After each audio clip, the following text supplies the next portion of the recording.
మరి మొదటి దినవృత్తాంతము 21వ అధ్యాయము 9వ వచనం.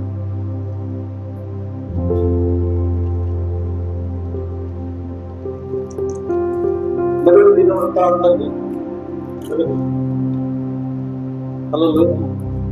మొదటి దినవృత్తాంతము 28వ అధ్యాయము 9వ వచనం. 28వ అధ్యాయము 9వ వచనం. సొలొమోనా నా కుమారుడా నీ తండ్రి యొక్క దేవుడైన యెహోవా అందరి హృదయములను పరిశోధించువాడును ఆలోచనలన్నిటినీ సంకల్పములన్నిటినీ ఎరిగిన వాడై ఉన్నాడు. నీవు ఆయనను తెలుసుకొని హృదయపూర్వకముగా మనపూర్వకముగా ఆయనను సేవించుము. ఆయనను వెతికిన ఎడల ఆయన నీకు ప్రత్యక్షమగును. నీవు ఆయనను విసర్జించిన ఎడల ఆయన నిన్ను నిత్యముగా త్రోసివేయును. హల్లెలూయా. ప్రభునందు ప్రియమైన దేవుని యొక్క సంగమా, ఇక్కడ దేవుని యొక్క అంశం ఏమిటంటే హృదయాన్ని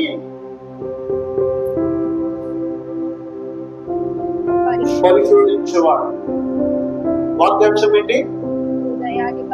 హృదయములను పరిశోధించువాడు. అంటే ఇక ప్రభునందు ప్రియమైన దేవుని యొక్క సంగమ, సొలొమోను కుమారుడా, నీ యొక్క తండ్రి యొక్క దేవుడైన యెహోవా అందరి హృదయములను పరిశోధించువాడు. ఏమిటట? అందరి యొక్క హృదయములను పరిశోధించువాడు. ఇక్కడ దేవుడు తన యొక్క మందిరం కట్టించుకునే విషయములు అందరి యొక్క హృదయాన్ని దేవుడు పరిశోధించువాడై ఉన్నాడు. ఇక్కడ దావీదు మందిరం కట్టాలని ఆయన అనుకున్నాడు, కానీ దేవుడు ఆయన ద్వారా వద్దంటూ ఉన్నాడు. ఎందుకంటే దావీదు యుద్ధము చేసిన వాడు కాబట్టి, తన చేతులు రక్తంతో ఉన్నాడు కాబట్టి, అందుకే దావీదు చేత దేవుడు మందిరాన్ని కట్టించుకోలేకపోయాడు. అందుకే దావీదు దేవుడు తెలియపరిచినప్పుడు అదే దేవుడు 28వ అధ్యాయం 2వ వచనంలో మనం గమనించినట్లయితే, ఇక్కడ చదివినట్లయితే, అప్పుడు రాజైన దావీదు లేచి నిలబడి ఇలాగ సెలవిచ్చెను, సోదరులారా, జనులారా, నా మాట ఆలకించండి. యెహోవా నిబంధన మందాసమునకును మన దేవుని పాదపీఠమునకు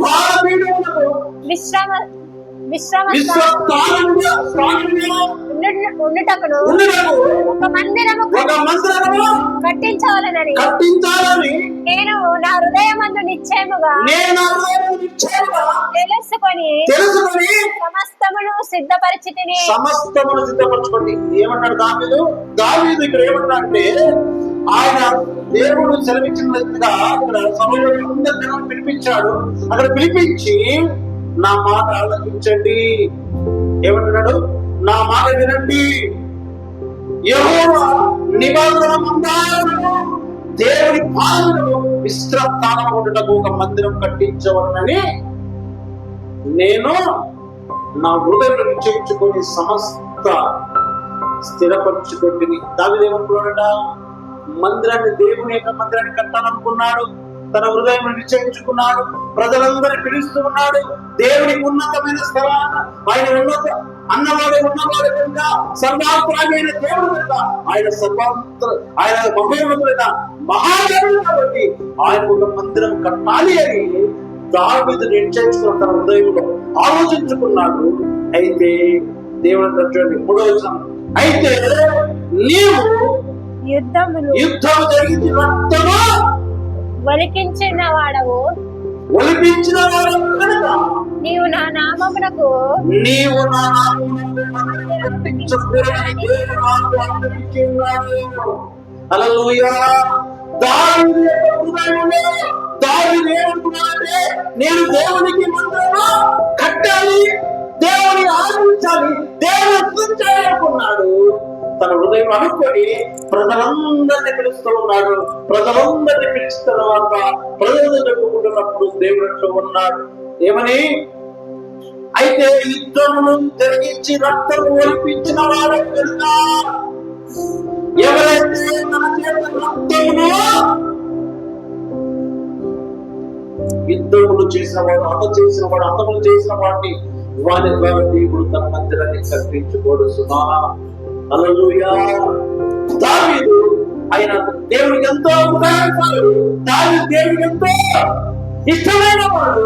అయితే దేవుని యొక్క మందిరాన్ని కట్టించుకోవడానికి దావీదు నిశ్చయించుకున్నాడు, తన హృదయంలో తెలుసుకున్నాడు. అయితే దేవుడు అన్నాడు, దావీదు దేవుడు మందిరాన్ని కట్టించుకోవడానికి ఇష్టపడలే. ఎందుకు? దావీదు యుద్ధం చేశాడు కాబట్టి, రక్తంతో వణికి కాబట్టి, తన చేతులు రక్తంతో నిండాడు కాబట్టి, అందుకే దావీదును దేవుడు తన మందిరాన్ని కట్టించుకోవడానికి ఇష్టపడలే. అందుకే దావీదు ఇష్టపడదు కాబట్టి దేవుడు హృదయాన్ని పరిశోధించేవాడు. అందుకే హృదయాన్ని పరిశోధించి సొలొమోను దగ్గరికి దేవుడు వచ్చాడు. దేవుడు సొలొమోనుని పరిశీలించి తెలుసుకున్నాడు కాబట్టి అందుకే సొలొమోను అంటాడు ఏమని, సొలొమోనా నా యొక్క కుమారుడా, నీ తండ్రి యొక్క దేవుడైన యెహోవా అందరి హృదయాలను పరిశోధించేవాడు. ఎవరు చేయలేరు. ఎవరు కూడా దేవుడు హృదయాన్ని పరిశీలించాలంటే ఎలా ఉంటారు చెప్పండి?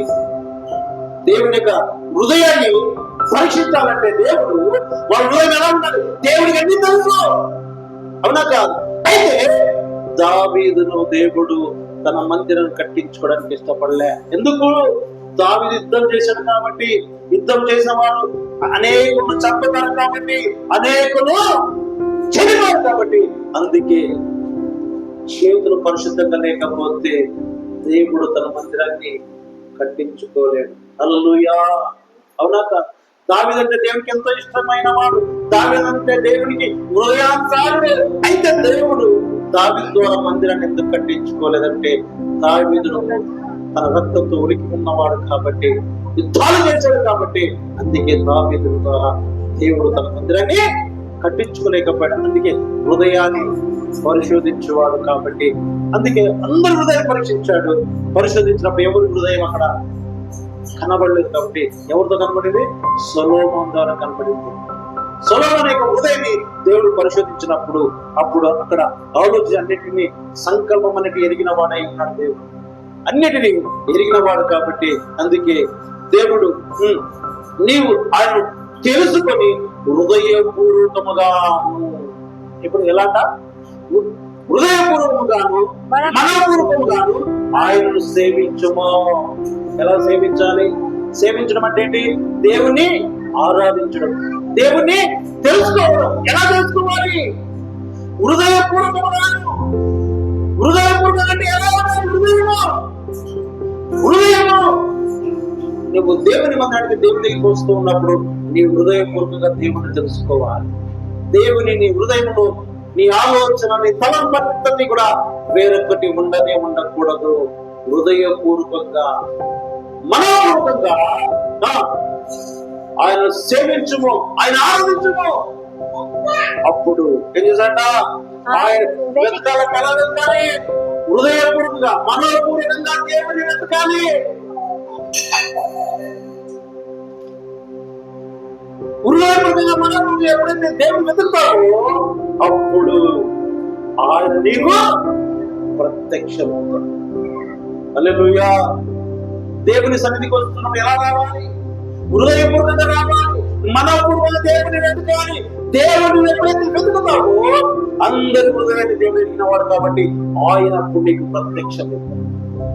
హల్లెలూయా. చాలా మంది దేవుని సన్నిధికి వస్తూ ఉన్నారు, దేవుని ఆరాధిస్తూ ఉన్నారు, దేవుని స్తుతిస్తూ ఉన్నారు, పాటలు పాడుతున్నారు, గణపరుస్తూ ఉన్నారు, కానుకిస్తూ ఉన్నారు, వాక్యం వింటున్నారు. అయితే దేవుని వెతకడంలో ఎలా ఉన్నారంటే హృదయపూర్వకంగా మనపూర్వకంగా దేవుని వెతకడం లేదు. అందుకే దేవునికి ప్రత్యక్షం కావట్లేదు. హల్లెలూయా. అర్థమవుతుందా? దేవుని ఎలా వెతకాలి? దేవుని హృదయపూర్వకంగా వెతకాలి, మనపూర్వకంగా వెతకాలి. దేవుడు ఆత్మీయుడు కనుక ఆత్మతోను సత్యముతోను దేవుని ఆరాధించాలి. దేవుని సన్నిధికి ఎప్పుడైతే ఆత్మతో సత్యంతో ఆరాధిస్తామో ఆయన ఆత్ముడు నీకు ప్రత్యక్షమవుతాడు. హల్లెలూయా. ఆయన ప్రత్యక్షమై నీవు ఆయనను విశ్వసించినలా అంటే ఆయన్ని మర్చినలా, ఆయన్ని విడిచిపెట్టినలా ఆయన నిన్ను నిత్యంగా త్రోసివేయనంట. జాగ్రత్త. హల్లెలూయా. అర్థమవుతుందా? వినపడుతుందా? దేవుని నీవు విశ్వసించినట్లయితే, దేవుణ్ణి విడిచిపెట్టినట్లయితే, దేవుణ్ణి మర్చిపోయినట్లయితే దేవుడు నిన్ను త్రోసివేస్తాడు. హల్లెలూయా. ఏం చేస్తాడు దేవుడు? త్రోసివేస్తాడు. అందుకే దేవుడు అందరి యొక్క హృదయమును పరిశోధించేవాడు. కాబట్టి నీవు దేవుని సన్నిధికి ఎలా వస్తూ ఉన్నా, దేవుని ఎలా ఆరాధిస్తున్నా, దేవుని ఎలా తెలుసుకుంటున్నావో నీ హృదయాన్ని దేవుడు పరిశోధించి తెలుసుకున్నాడు. హల్లెలూయా. మనిషి హృదయం ఎలాంటిదంటే ఒక రహస్యాల పుట్ట లాంటిది. మనిషి హృదయం ఎలాంటిదంట? రహస్యమైన ఒక పుట్ట లాంటిది. హృదయము అన్ని సంగతులను తెలుసుకున్నటకు భూమి మీద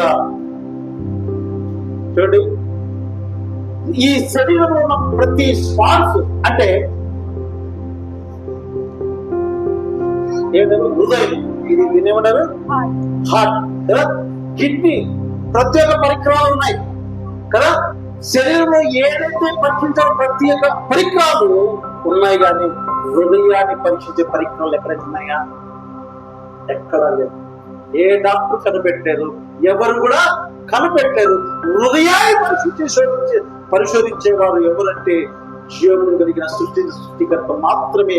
నీ హృదయాన్ని పరిశోధించదు, ఆయన పరిశోధించబడు, ఆయన తెలుసుకోగలుగుతాడు. అవునా కాదు? హృదయాన్ని ఎవరు కూడా కిడ్నీలో ఏమైంది, కిడ్నీలో రాళ్ళు ఉన్నాయా, కిడ్నీ ఫెయిల్ అయిన పరికరాలు ఉన్నాయి కానీ, కాబట్టి అది పరికరాల ద్వారా స్కానింగ్ చేసి డాక్టర్ చెప్పగలుగుతాడేమో. హార్ట్ ఒకవేళ దేవుడు డాక్టర్ పరికరాల ద్వారా స్కానింగ్ చేసి చెప్పగలుగుతాడేమో, కానీ అయితే హృదయాన్ని స్కానింగ్ చేయడానికి పరికరాలు లేవండి. హల్లెలూయా. హృదయాన్ని పరీక్షించేది ఎవరంటే దేవుడు మాత్రమే. దేవునికి సాధ్యమో, దేవునికి సమస్తము సాధ్యము కనుక ఆయన మాత్రమే హృదయాన్ని పరిశోధించేవాడు. అందుకే అక్కడ అందరినీ చూశాడు, అక్కడ ఎవ్వరు కూడా కనపడలేదు. దావీదు ఎంతో దేవుడికి ఇష్టంగా హృదయపూర్వకంగా సన్నిధంగా ఉన్న దావీదు దేవుడి యొక్క మందిరం కట్టాలని ఆశ కలిగాడు. అయితే తన చేతి ద్వారా రక్తంతో ఉనికి ఉన్నాడు, తాను చేశాడు. కాబట్టి అందుకే దావీదు ద్వారా దేవుడు మందిరాన్ని కట్టించాడు. దేవుని మందిరం కట్టాలి అన్నా, దేవుని వెతకాలన్నా, దేవుని ఆరాధించాలన్నా హృదయముతో ఎలా ఉండాలి? హృదయం ఎలా ఉండాలి? పరిశుద్ధంగా ఉండాలి. హృదయం ఎలా ఉండాలి? పరిశుద్ధంగా ఉన్నప్పుడే దేవుని పరిశుద్ధంగా దేవుని ఆరాధిస్తూ ఉన్నప్పుడే దేవుడు ప్రత్యక్షం. నీ మాట అడిగేదానికి ప్రతిదానికి దేవుడు తీర్చగలుగుతాడు, ఇవ్వగలుగుతాడు. నీ హృదయం పరిశోధించేవాడు, నీ హృదయం తెలుసుకున్నవాడు. నీవు ఆయన విసర్జించినట్లయితే నిన్ను తోసివేస్తాడు, ఆయన్ని మర్చిపోయినట్లయితే ఆయన నిన్ను తోసివేస్తాడు సుమా. అందుకే ఆయన హృదయం. ఈరోజు లోకంలో అందరూ డాక్టర్లు ప్రతి స్పార్క్ శరీరంలో ప్రతి స్పార్క్ను కనిపెట్టుతారేమో, కానీ హృదయ రహస్యాన్ని ఎవరు కూడా కనిపెట్టరు. అది కనిపెట్టాలంటే దేవుడికి సమస్తము సాధ్యం. సంగమా. హల్లెలూయా. అందుకే ప్రభువులో ప్రియమైన దేవుని యొక్క సంగమా, హృదయాన్ని పరిచయం. అందుకే దేవుడు మాత్రమే చేయగలరు హృదయం కదా. హృదయములను దేవుడు మాత్రమే చూడగలడు. అంటే హృదయం ఆయన సొంతము. అందుకే సొంతమైన హృదయము కదా. హృదయం ఏమన్నా దేవుని యొక్క ఆలయం. ఈ ఆలయాన్ని సాతానుడు ఏం చేస్తున్నాడు? మనిషిని హృదయాన్ని లక్ష్యం చేసుకొని ఆ హృదయంలో దేవునికి చోటు లేకుండా చేస్తున్నాడు సాతానుడు. అవునా కాదు? నీ హృదయమే నా ఆలయం. ఆయన హృదయాన్ని పరిశోధించావు. నీ హృదయంలో దేవునికి స్థానం ఎక్కడ ఉంచావు, ఎలా ఉంచావు? ఆయనకి ఏమివ్వండి? నీ హృదయంలో హృదయం ఎంత పరిశుద్ధంగా ఉన్నదో, పరిశుద్ధుడైన దేవుడు నీ హృదయంలో వసించాలంటే నీ హృదయం పరిశుద్ధంగా ఉండాలి. అవునా? మనం ఆరాధిస్తున్న దేవుడు నిత్యము దేవదూతలతో కొనియాడబడుతున్న దేవుడు. ఆయన పరిశుద్ధుడు పరిశుద్ధుడని దేవదూతలు ఉన్నప్పుడు పరిశుద్ధుడైన దేవుడు నీ హృదయంలో ఆయన ఆలయంలో ఉండాలంటే నీ హృదయం పరిశుద్ధంగా ఉండాలి. హల్లెలూయా. నీ హృదయం పరిశుద్ధంగా లేకపోతే దేవుడి హృదయంలో నివసించలేడు సంగమా.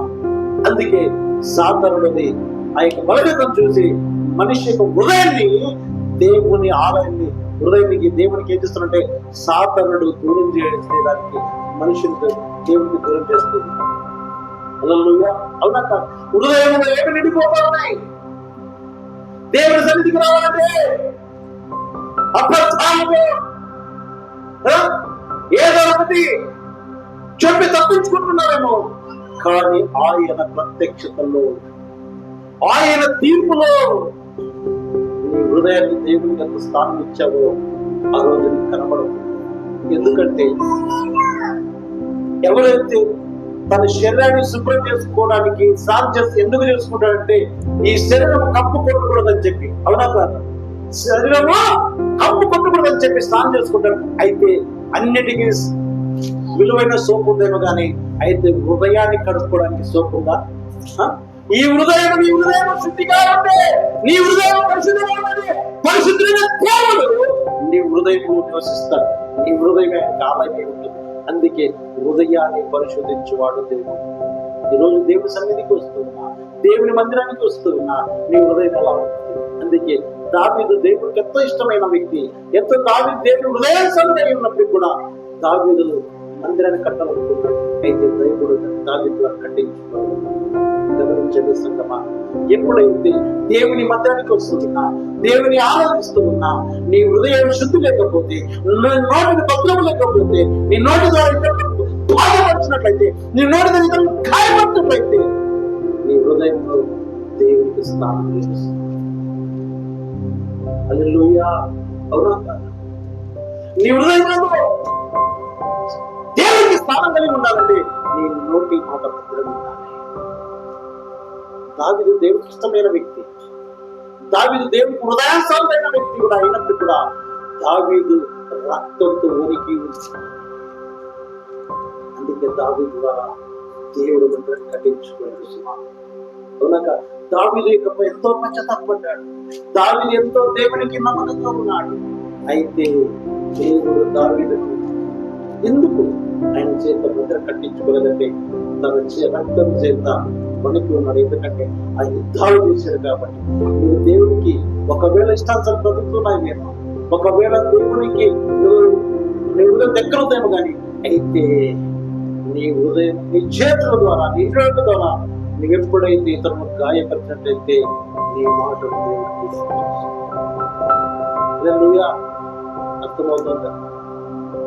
సంగమా, దావీదు దేవుడు ఎంతో ఇష్టానుసారంగా అయిపోయిన దావీదు ద్వారా ఎందుకు దేవుని మాత్రం కట్టించుకోలేకపోయాడు? దావీదు హృదయం ఆలోచించాడు, ప్రజలను పిలిచాడు. నేను దేవునికి స్తుతించాలి, ఆరాధించాలి, దేవునికి పరిశుద్ధమైన మందిరాన్ని కట్టాలి అనుకున్నాడు. అయితే దేవుడు ఈరోజు దేవుడు తెలుసుకున్నాడు, దేవుడు ఆరాధిస్తున్నావేమో. అయితే నువ్వు నోటి మాట, తలపు, కంటి, చూపు, ప్రవర్తన అంతటి కూడా పరిశుద్ధత లేకపోతే దేవుని అంగీకరించు, నీ ప్రార్థన అంగీకరించదు. జాగ్రత్త. హల్లెలూయా. అందుకే దేవుడు హృదయాన్ని పరిశోధించేవాడు. అందుకే హృదయాన్ని, నీ హృదయంలో ఆలయాన్ని పాడు చేయడానికి సాధారణ దేవునికి మనుషులకు మధ్యవర్తిగా ఉండి హృదయాలను పాడు చేస్తుంది. హల్లెలూయా. అందుకే హృదయాన్ని పరిశోధించే దేవుడికి తెలియకుండా మనం ఏమీ చేయలేదు. అవునా కాదా? హృదయంలో పుట్టే ఆలోచనలు మనుషులను మంచి మార్గంలో చెడు మార్గంలో నడిపించే దేవుడు మనిషికి తెలివితేటలు ఇక్కడ మన ప్రభునందు ప్రేమ ఏది మంచో ఏది చెడు ప్రతి ఒక్కరికి తెలుసు. అందుకే మంచి చేసేటప్పుడు అది మంచి అని చెడు చేసినప్పుడు చెడుని తెలిసి హృదయంలో తెలిసి ఉండాలి, అవునా కదా? అందుకే దేవుడు మనుషుల యొక్క హృదయాన్ని తెలుసుకున్నాడు. అందుకే సమూయేలును దేవుడు పిలిచాడు. సమూయేలును దేవుడు పిలిచి సమూయేలు యేసే దగ్గరికి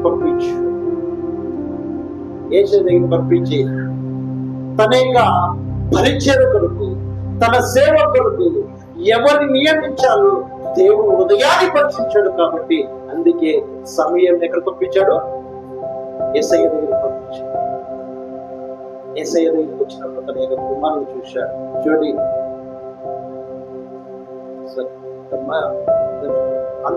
ఎందుకంటే మనుషుల యొక్క హృదయము బాల్యం నుండి చెడ్డదంట.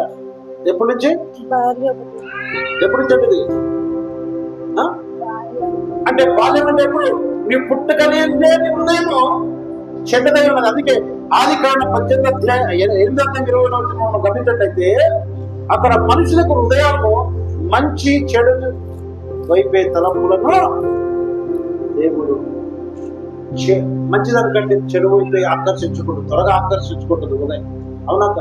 చెడు వైపే ఆకర్షించుకుంటుంది. అందుకే దేవుడికి వారి బాల్యం నుండి హృదయము హృదయ ఆలోచన వారి బాల్యము నుండి చెడ్డది, బాల్యము నుండి చెడ్డదై ఉన్నదంట. ఎప్పుడైతే నరుల యొక్క హృదయము ఎప్పుడు చెడ్డది? బాల్యము నుండి చెడ్డదై ఉన్నది. అందుకే నిజానికి మనిషి అంటే మన కళ్ళు కనిపించే శరీరం కాదండి. మనిషి అంటే మన కళ్ళు కనిపించని అంతరంగము, దాన్ని హృదయం అంటారు, అవునా? మనుషులు అందరూ మనుషులు గుర్తుపడతారు, పై రూపాన్ని చూస్తారు కదా. పై రూపాన్ని, నువ్వు ఎలాంటి వస్త్రాలు ధరించుకున్నావు, ఎలాంటి నగలు ధరించుకున్నావు, ఎలాంటి కలర్ కలిగి ఉన్నావు, ఎలాంటి అందం కలిగి ఉన్నావో వాటిని మనుషులు లక్ష్య పెడతారు, కానీ దేవుడు హృదయాన్ని లక్ష్య పెట్టుకోవాలి. దేవుడు హృదయాన్ని పరిశోధించువాడై ఉన్నాడు. అందుకే మనుషుల యొక్క హృదయము బాల్యం నుండే చెడ్డదై ఉంది. ఎప్పుడు నుండి? బాల్యం నుండి, అవునా? పుట్టుకతో చిన్నప్పటి నుంచి చెడ్డదై ఉంది హృదయం. అందుకే ప్రభునందు ప్రియమైన దేవుని యొక్క సంగమా, మనుషులు అంటే మనిషి అంటే శరీరము కాదు, కానీ హృదయాన్ని దేవుడు అంతరంగాన్ని పరీక్షించుకున్నాడు. మనుషులు ఏం చూస్తారు? ఈ రోజు మనిషిని గౌరవించాలంటే దేని చూసి గౌరవిస్తూ ఉన్నారు? నీ శరీరం మీద ఉంటున్న వస్తువును బట్టి, నీ శరీరం ఉంటున్న నగలను బట్టి కదా, నీ శరీరం ఉన్న బంగారాన్ని బట్టి విలువిస్తారేమో, కానీ దేవుడు హృదయాన్ని చూసి ఆయన స్థానం ఇచ్చేస్తాడు. అవునా? లోకంలో జీవించాలంటే నీ శరీరం బాగుండాలి, అందం కలవాలి, అందరికీ కలర్ ఉండాలి, మంచి వస్త్రాలు ఉండాలి, మంచి నగలు ఉండాలి, మంచి చైన్లు ఉండాలి, మంచి ఉంగరాలు ఉండాలి, ధనం ఉండాలి. వాటి వైపు మనుషులు లక్ష్య ఉంచుతారు, కానీ దేవుడు హృదయం లక్ష్య పెట్టుకుంటారు. ఏ హృదయం అయితే పరిశుద్ధంగా ఉంటుందో, ఏ హృదయం అయితే దేవుడికి దగ్గర ఉంటుందో అటువంటి వారిని దేవుడు ఆశీర్వదిస్తాడు, అటువంటి వారిని దేవుడు తనను ఎన్నుకుంటాడు, అవునా? అందుకే సమూయేలు గ్రంథం, మొదటి సమూయేలు గ్రంథము 16వ అధ్యాయము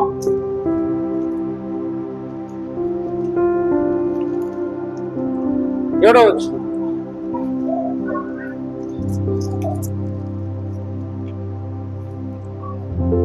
అయితే యెహోవా సమూయేలుతో ఇలాగ సెలవిచ్చెను, అతని రూపమును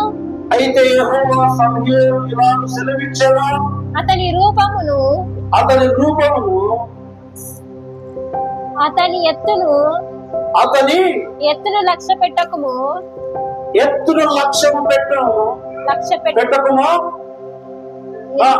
మనుషులు లక్ష్య పెట్టు వాటిని యెహోవా లక్ష్య పెట్టు వాటిని నేను అతని త్రోసి ఉన్నాను. మనుషులు పై రూపం లక్ష్య పెట్టుచున్నారు, యెహోవా హృదయములను లక్ష్య పెట్టంట. అయితే సమయాలు వచ్చినప్పుడు అక్కడ సమయాలు ఎవరికి వచ్చాడు?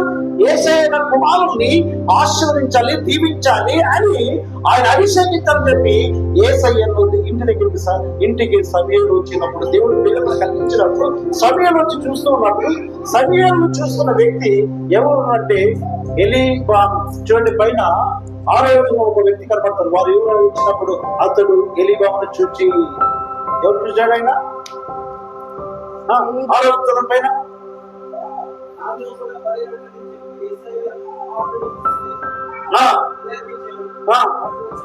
వారు వచ్చినప్పుడు అతడు ఏలియాను చూశాడు. ఆ వ్యక్తులు ఉన్నాడు, వారందరినీ ఉన్నారని చెప్పి చూశాడు. నిజంగా అభిషేకించున్నాడు ఈయన, ఆయన నిలిచి విన్నాడని అనుకున్నాను. ఎవరు? సమయాలు అనుకున్నాడు. ఎవరు చూసి? ఎలియాను చూశాడు. ఎలియాను చూసి నిజంగా ఏమో అభిషేకించున్నాడు అనుకున్నాడు. కానీ చూసినప్పుడు ఆయన అనుకున్నాను. అయితే యెహోవా సమూయేలుతో ఇలాగ సెలవిచ్చాను, అతని రూపమును అతని ఎత్తును లక్ష్య పెట్టకుము, మనుషులు లక్ష్య పెట్టు వాటిని యెహోవా లక్ష్య పెట్టడు. నేను అతని త్రోసి వేసి మనుషులు పై రూపము యెహోవా హృదయమును లక్ష్య పెట్టును. ఎవరు? దేవుడు దేని లక్ష్య పెడుతున్నాడు? హృదయం లక్ష్య పెడుతూ ఉన్నాడు. సమయాలు పంపించాడు. యేసయ్య కుమారుని ఇంటికి పంపించినప్పుడు సమయాలు వచ్చాడు. సమయాలు వచ్చి చూస్తూ ఉన్నప్పుడు ఎలియాను ఎత్తున్నాడంట. ఆయన కళ్ళని చూసి ఇతడే అనుకున్నాడు. ఎవరు? సమయం ఇతడే అనుకున్నాడు. ఇతనే అభిషేకించాలనుకున్నాడు. అయితే దేవుడు అతన్ని కాదనుకో అన్నాడు. హల్లెలూయా. మనుషులు దేవుడు చూస్తూ ఉన్నారంటే ఎత్తును, అందాన్ని లక్ష్య పెడుతున్నాడు. కానీ మనుషులు లక్ష్య పెట్టేవాడిని దేవుడు లక్ష్య పెట్టాడంట. అయితే సమయాలు వచ్చాడు. అయితే ఇతడు కాదని చెప్పి దేవుడు చూసిన తర్వాత అప్పుడు యేసయ్య చెప్తా ఉన్నట్టు ఎంత వచ్చిందో యేసయ్య అభినాదమును పిలిచి, ఎవరు పిలిచాడు? అభినాదమును పిలిచాడు. పిలిచి సమూయేలు అతని రప్పింపగా అతను యెహోవా ఇతని కోరుకొని వెళ్ళలేదా? నేను ఎవరు చేశాను? కోరుకోలేదన్నాడు. అతను ఫెయిల్ అయిపోయాడు. అప్పుడు యేసయ్య సమూహాన్ని పిలవగా అతడు యెహోవా ఇతన్ని కోరుకొని లేదా? నేను అతడు ఇతన్ని కూడా దేవుడు కోరుకోలేదని చెప్పి అతడు కూడా ఫెయిల్ అయిపోయాడు. యేసయ్య తన 7 కుమారులను సమూయేలు ఎదుటకి పిలవగా, ఎంతమందిని? 7 కుమారులను. యేసయ్య 7 కుమారుని సమయాల దగ్గరికి పిలిపించాడు. వాళ్ళందరూ కూడా దేవుడు ఎవరిని కూడా అభిషేకించడానికి వాళ్ళ హృదయం ఎదిగిన వారు కాబట్టి వాళ్ళందరూ కూడా ఫెయిల్ అయిపోయారు. సమయాలు అనుకున్నాడు, దేవుడు నన్ను పంపించాడు కదా, నన్ను అభిషేకించమన్నాడు కదా, అటువంటి వ్యక్తులు ఎవరు కనబడలేదు కదా అని వీళ్ళు మనుషులు దేవుడు మనిషి అందరూ చూస్తున్నారు. మనుషులు వాటిని దేవుడు లక్ష్య పెట్టట్లేదు. అయితే సమయాలు అన్నాడు, దావీదు పిల్లలందరూ పిలిపించాడు. అందరూ 7 మందిని పిలిపిస్తే కూడా వీళ్ళు 7 మంది కూడా అభిషేకించడానికి యోగ్యులు కాదు. వాళ్ళ హృదయం శుద్ధి లేనిది కాబట్టి, వాళ్ళ హృదయం దేవుడికి దగ్గర లేదు కాబట్టి, అందుకే దేవుడు సమయాలతో చదువుతాడు. వీళ్ళందరూ ఫెయిల్ అయిపోయారు. డోంట్ కేర్, వీళ్ళెందుకు పనికి రారు అనుకున్నారు. వీళ్ళు అభిషేకించే యోగ్యులు కాదు. అప్పుడు దావీదు సమయాలు అడిగాడు యేసయ్య ఇంకా ఈ అందరు కుమారుడు వచ్చి ఉన్నాడంటే ఒకడున్నాడయ్యా. ఎవరు? ఒకడున్నాడు, చిన్నవాడు, అందరికంటే చిన్నవాడు. వాడు పశువులు నేర్పడానికి అడవిలో ఉన్నాడని చెప్తే ఆ వ్యక్తిని పిలిపించు అన్నాడు సమయం. దావీదు ఎక్కడ ఉన్నాడు? అప్పుడు యేసయ్య కుమారులు అందరూ 7 మంది వచ్చి పిలిపించారు. 7 మంది అభిషేకించాలనుకున్నాడు. అయితే హృదయాన్ని ఎరిగిన దేవుడు మనుషులు లక్ష్య పెట్టేదేని దేవుడు లక్ష్య పెట్టాడు. దేవుడు లక్ష్య పెట్టేవాడు ఎవరు? దేన్ని అంటే హృదయాన్ని పరిశోధించేవాడు. హృదయం ఎవరికి దేవుడికి దగ్గర ఉంటుందో అటువంటి వారిని దేవుడు ఎన్నుకుంటాడు.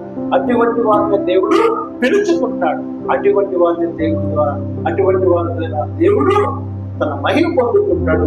అటువంటి వారి ద్వారా దేవుడు ఘనత పొందుకుంటాడు. అప్పుడు దావీదు ఎక్కడున్నాడు? దావీదు అడవిలో ఉన్నాడు. ఈయన అనుకున్నాడు, ఒకడు ఉన్నాడయ్యా పనికిరాని వాడు, వాడు అడవిలో గొర్రెలు కావాలి, గొర్రెలు కాస్తూ ఉన్నాడు. ఎక్కడున్నాడు? బాగా అడవిలో చదువులేక వాడు దత్తమా, వాడు ఎందుకు పనికిరాడు అని చెప్పి యేసయ్య చెప్పినప్పుడు అప్పుడు అంటున్నాడు సమయం, ఆ వ్యక్తిని పిలిపించు అన్నాడు. పిలిపించు అన్నప్పుడు అతడు వారిని పిలువనంపించి లోపలికి తోడుకొని వచ్చగా అతని ఎర్రని వాడును చక్కని నేత్రములు గలవాడును ఎలాంటి వాడు? ఎర్రని వాడు, చక్కని నేత్రములు కలిగిన వాడు, చూచుటకు సుందరమైన వాడనై ఉన్నాడు. చూచుటకు సుందరమైన వాడంట. ఎవరు? దావీదు. ఎక్కడున్నారు? అడవిలో గొర్రెలు కాసుకుంటూ ఉన్నారు. ఎందుకు పనికిరానుకున్నాడు తండ్రి. అన్నదమ్ములందరూ కూడా వచ్చారు, అభిషేకించాలనుకున్నప్పుడు 7 మంది కూడా ఫెయిల్ అయిపోయారు. అయితే దేవుడు దేని లక్ష్యం పెడుతున్నాడు? సమయాలు వస్తున్నప్పుడు ఎలియాను లక్ష్యం పెట్టాడు కదా. ఎలియాను చూశాడు, ఆయన ఎంత ఉన్నాడు, ఈయన్ని అభిషేకించాలనుకున్నాడు. కానీ దేవుడు వాడిని కాదు కదా. దేవుడు దేని పరీక్షిస్తున్నట్టే హృదయ అంతరంగాన్ని ఎరిగిన దేవుడు, హృదయాన్ని పరిశోధించేవాడు. అందుకే యేసయ్యను గురించి చెప్పినప్పుడు దావీదును అడవిలో ఉన్న వ్యక్తిని పిలిపించాడు. అడవిలో ఉన్న వ్యక్తిని పిలిపించినప్పుడు దావీదు ఎలాగా ఉన్నాడంట? ఎర్రగా ఉన్నాడంట. ఆయన నేత్రం ఎలా ఉన్నాయంట? చక్కని నేత్రం కలిగిన వాడంట. అయితే అతడు రాగానే వారిని అభిషేకించమని వారిని అభిషేకించమని యెహోవా సెలవీయగా కొమ్మును తీసి వానికి అభిషేకము చేశాను. హల్లెలూయా. యేసయ్య కుమారులు 7 మంది ఉన్నారు. సమయంలో దేవుడు చెప్పాడు, నువ్వు వెళ్ళు యేసయ్య కుమారులు అభిషేకించు అన్నాడు. అయితే 7 మంది వచ్చారు. అక్కడ 7 మంది దేవుడు వాళ్ళందరినీ ఫేస్ చేశారు సుమా.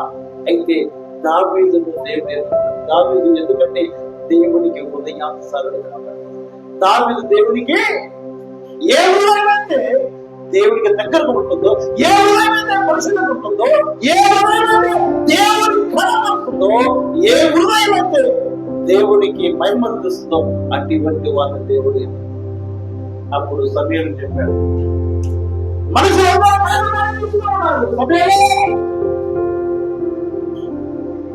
మనుషులు లక్ష్య పెట్టుబడి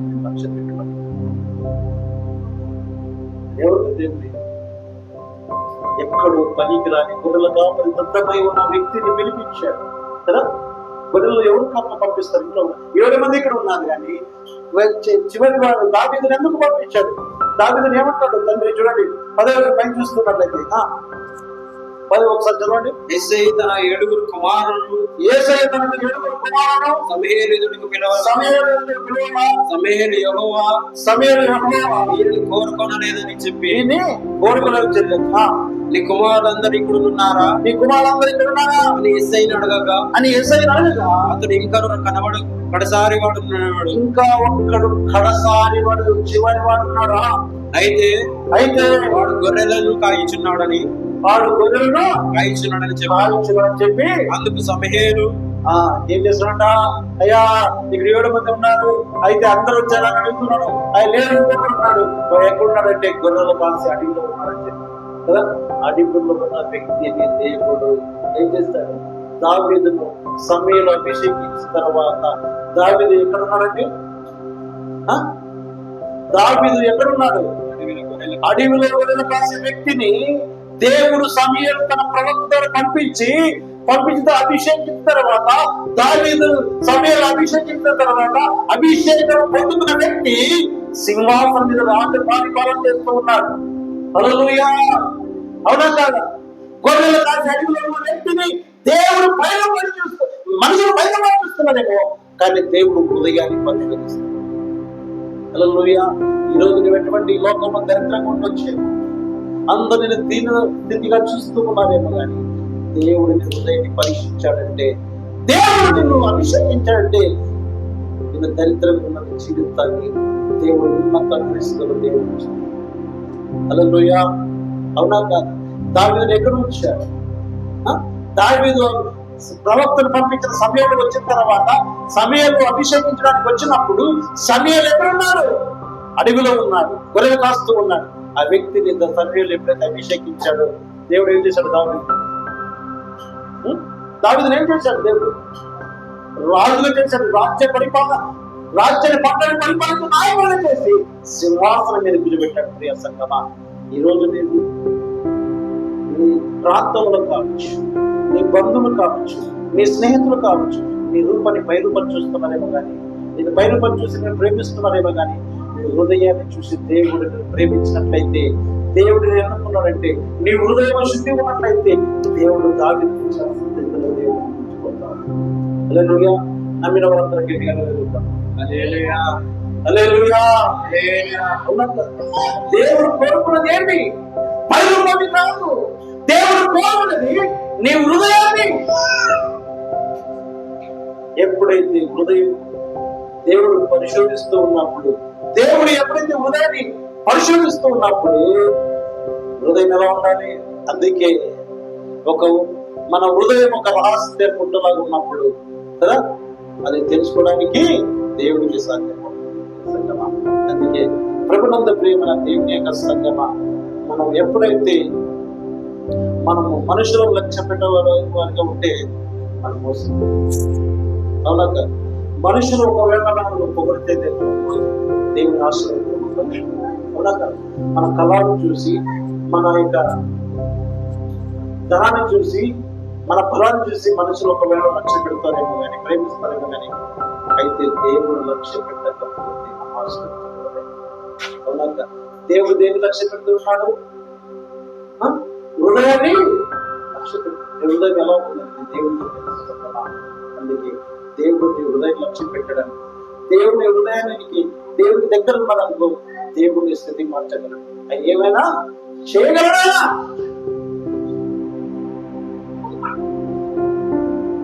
హల్లెలూయా. ఏమైనా చేయగలడు. కథ మొత్తం యేసయ్యా. అయ్యే యేసయ్య సత్యం. అందుకే మన హృదయంలో ఎలా ఏం నిండి ఉన్నాయి చూడండి. మత్తయి రాసిన సువార్త 5:19 మనం గమనించినట్లయితే, హృదయంలో మనుషుల హృదయం ఏమున్నదంటే దురాలోచనలు, నరహత్యలు, వ్యభిచారములు, వేషజ్ఞానములు, దొంగతనములు, అబద్ధ సాక్ష్యములు దేవుడు హృదయములో నిండి వచ్చును. హృదయములో నిండి వచ్చును. హల్లెలూయా. మనుషులకు హృదయంలో ఏమి నింపుకున్నా అంటే ప్రభునందు ప్రియమైన దేవుని యొక్క సంగమం దూర ఆలోచన. మనుషులకు హృదయం ఏమి నిండి ఉన్నది? దురాలోచనలు నిండి ఉన్నాయి, నరహత్య నిండి ఉన్నాయి, వ్యభిచారం నిండి ఉంది, అయితే వేషంగనము నిండి ఉంది, దొంగతనములు నిండి ఉన్నాయి, తర్వాత అబద్ధాలు చెప్పే సాక్ష్యాలు. అంటే హృదయాన్ని దేవుడు ఆశీర్వదిస్తాడా? అట్టి హృదయం కలిగిన వారిని అభిషేకిస్తాడా? ఒకసారి ఆలోచించాలి. అందుకే దేవదూషణ, దేవుడు కూడా దూషించేవాడు. అవునా? హృదయం ఏముందంటే దేవుడు ఎప్పుడు ఆశీర్వదిస్తాడు, దేవుడికి స్తోత్రం చెప్తాడు. ఎప్పుడైతే జబ్బు వచ్చిందనుకోండి, ఒకవేళ మన కుటుంబంలో ఏమైనా మరణించారనుకోండి, అప్పుడు దేవుడిని ద్వేషిస్తారు. ఎలా ద్వేషిస్తాడు? దేవునికి గుడి కళ్ళగట్ట, రాయి గట్ట, పల్లెటూరులో వినాలి కదా. దేవుని భక్తి ఉండదు కానీ, దేవుని సత్యం తెలియదు కానీ, లేకపోయినా దేవుడిని దూషిస్తుంటారు. ఎప్పుడైతే వాళ్ళకి దేవుడు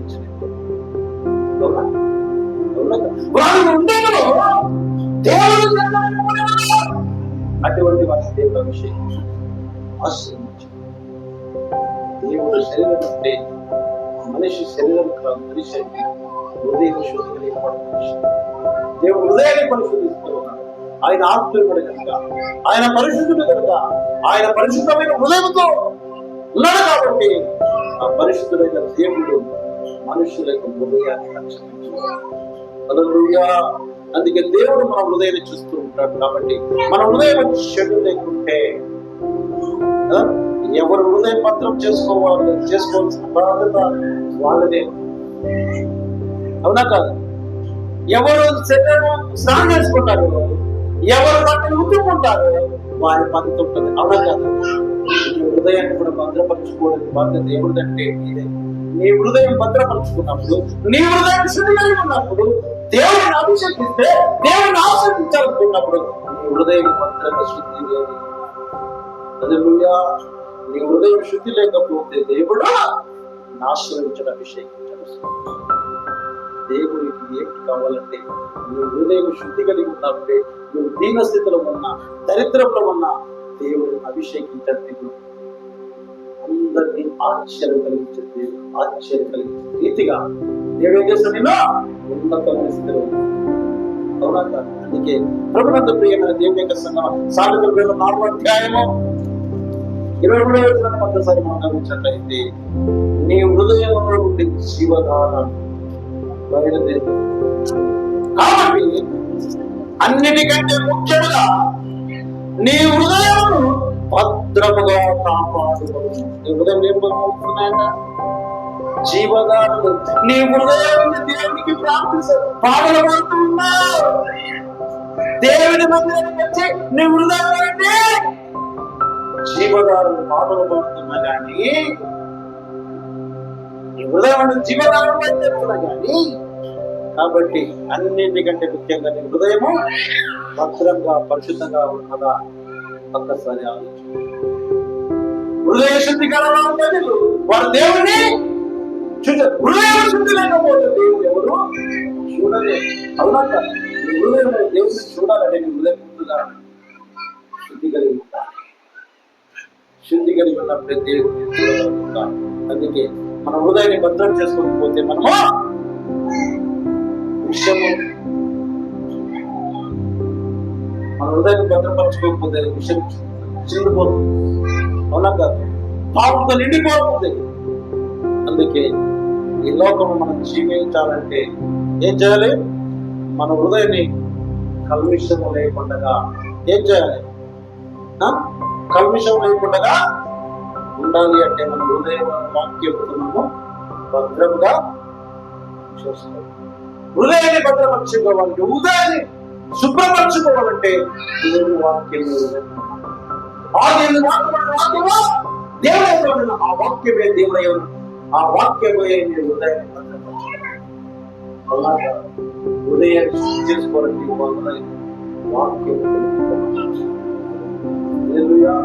వాక్యం నీ హృదయం నింపబడకపోతే జీవితంలో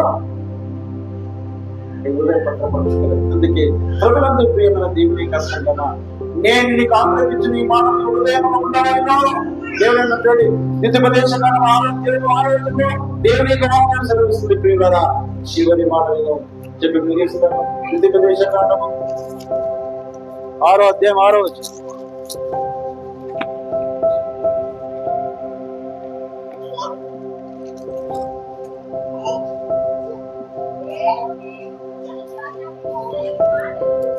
నాలుగో వచనం పైన 6వ అధ్యాయం 4వ వచనం. ఇశ్రాయేలు వినుము, మన దేవుడైన ఇశ్రాయేలు వినుము, మన దేవుడైన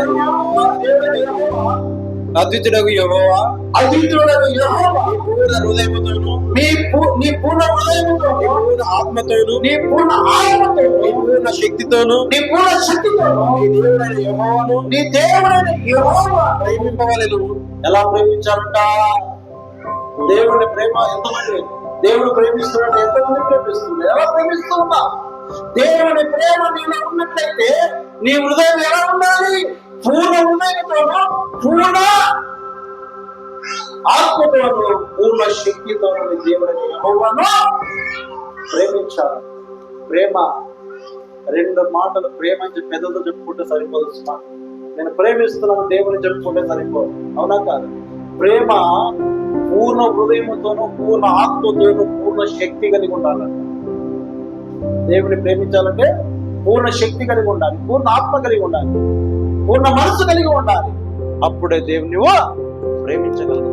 సత్యాన్ని తెలుసుకోవాలి. అందుకే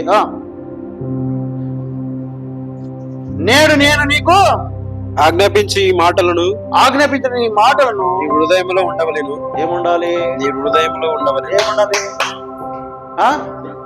నీ హృదయంలో ఏముండాలి?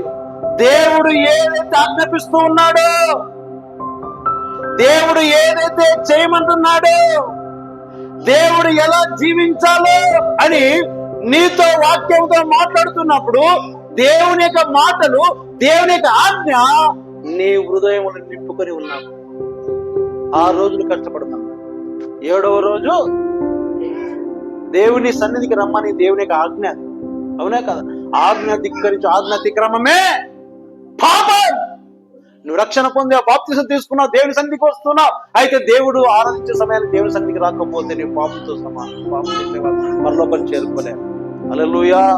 అందుకే నీ హృదయంలో ఏమి పెట్టుకోవాలట? నేడు నేను నీకు ఆజ్ఞాపించిన ఈ మాటలను. ఏ మాటలండి? ఎవరని నీతో, నీ శత్రువులు గాని, నీ ఊర్లో వాళ్ళు గాని, నీ చుట్టుపక్కల వారు గాని నీతో కొట్లాడినప్పుడు నీ వాళ్ళతో నీ హృదయం నిండి ఉంటాయి మాటలు. ఎలా ఉంటాయి అప్పుడు? దబా దబా నోటికి అద్దు లేకుండా, నోటికి బ్రేక్ లేకుండా మాటలు బయటకు వస్తూనే ఉంటాయి. అవునా కాదా? అందుకే దేవుడు ఏమంటాడు?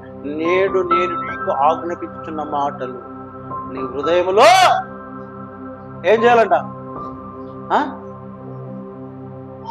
నన్ను పలాన్ టైం వాడు అలా అన్నాడు, నన్ను పలాన్ టైం ఆమె అనింది, కసి తీసుకోవాలి. అది ఒక్క మాట అనండి 10 మాటలు. అదే ఆ దేవుడు భద్రపరుచుకోమంటున్నాడు. నీ హృదయంలో ఏముండాలి? నీ హృదయంలో లోకంలో ఉన్న ఆశల మాటలు కాదు. నీ హృదయంలో దేవుడు ఏదైతే ఆజ్ఞాపిస్తున్నాడో, దేవుడు ఏదైతే నీతో మాట్లాడుతూ ఉన్నాడో అది నీ హృదయంలో భద్రపరచుకోవాలి. హల్లెలూయా. నీ హృదయంలో భద్రపరచుకోవాలి. దేని భద్రపరచుకోవాలి? దేవుని యొక్క సంగమా. అందుకే మనము భద్రపరచుకోవాల్సింది దేన్ని? దేవుని యొక్క మాట. అందుకే దేవుని నీ హృదయంలో చోటు ఇవ్వడానికి సిద్ధంగా ఉన్నా. దేవునికి నీ హృదయం చోటు ఇవ్వడానికి సిద్ధంగా ఉన్నావా? ప్రభువా, ఈ లోకంలో మేము జీవించినంత కాలము మా హృదయం ఈ లోక విషయములతో కూడా కాకుండా వాక్యంతో నింపుకుంటూ మాకు నీ కృప దయచేయమని చెప్పి ప్రభువును అడగండి. దేవుడు హల్లెలూయా. అందరూ తల వచ్చినట్లయితే